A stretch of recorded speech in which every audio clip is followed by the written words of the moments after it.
Kia ora everyone, welcome to the Lalanga Toolbox. Today we are learning about water. Water is the most important liquid on Earth. It covers almost 75% of Earth's surface in the form of oceans, rivers and lakes. Most of the world's water is stored in the oceans. The rest of the water on Earth is fresh water and is mostly stored in ice caps and glaciers. There can be a lot going on in a single drop of ocean water. It will most likely have millions and millions, yes, millions of bacteria and viruses, and it could also have fish eggs, baby crabs, plankton, or even small worms. Even though we watch water go down the sink every day, the same water we use is the same water that existed on Earth 1 billion years ago. Water goes around in a cycle and never gets used up. Because water goes round in a cycle, it can start anywhere in the cycle. Water has superpowers. It's able to dissolve other things. The fact that it dissolves stuff helps us to get nutrients like vitamins and minerals just from drinking water.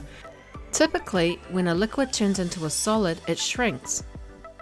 But water is different. When water turns into a solid, it expands. That's why ice floats. If ice sunk to the bottom of the ocean, it will never melt. The fact that ice floats is a miracle. Water is a very special element. We couldn't survive without water. It's so important for the survival of all life forms like humans and animals. We can't forget that up to 60% of our bodies is made up of water. Water is also very special because it can easily change states. Changing states is how we describe matter changing from one state to another.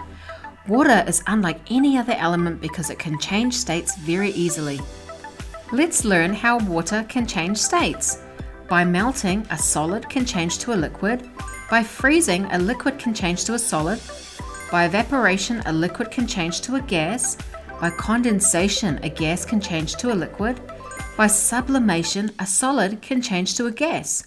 Or reverse sublimation is when a gas changes to a solid. If water gets very cold, so below 0 degrees Celsius, it freezes and becomes ice, the solid form of water. If water gets very hot, so above 100 degrees Celsius, it boils and becomes steam, the gas form of water. The symbol for water is H2O, which means water is made up of the elements of hydrogen and oxygen. If we wanted to be very clever, we could say that every atom of water is made up of 2 hydrogen atoms and 1 oxygen atom. I hope you learned something new about water and why it's so special and important for us. Ka kite anō! See you next time!